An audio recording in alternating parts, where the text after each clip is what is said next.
So why would you sell a house to a cash buyer as the opposite to listing it with a realtor? This is a great question, and there are three major differences that you need to understand before making a decision. The first one is the condition of the house. You see, if the house is in a great condition, go ahead, list it with a realtor, no problem.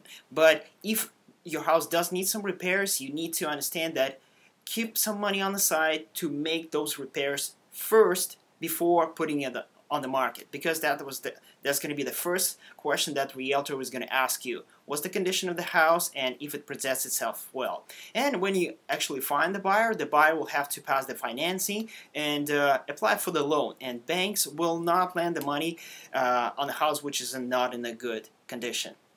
So if you willing to sell the house to a cash buyer, for them it doesn't really matter. They can just buy the house in the condition that it is right now. It doesn't matter if it has a leaking roof or even a hole in the wall.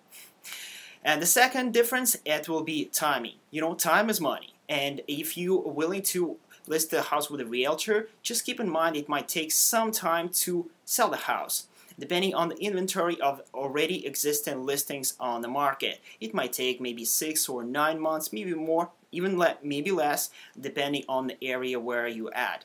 And when you actually find the buyer, just add some couple of months more after, because they will have to qualify for financing as well. And that's the second major difference. As the opposite to a cash buyer, they usually don't really need financing. They actually never need the financing. They use their own funds, and they can close as quickly as maybe 24 hours.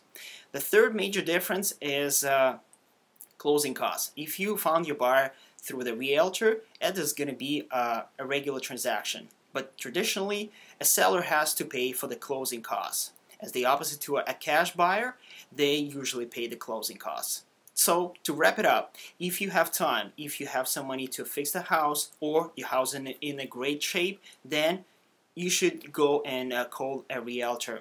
But the opposite, if your house is not in a good condition, it takes some money to repair it, and if you don't want to do it, either you don't have money to do that, and you want to sell your house quickly, then I think you should be more looking at a cash buyer. For more information, please look at my other videos or visit my website, selltampahome.com.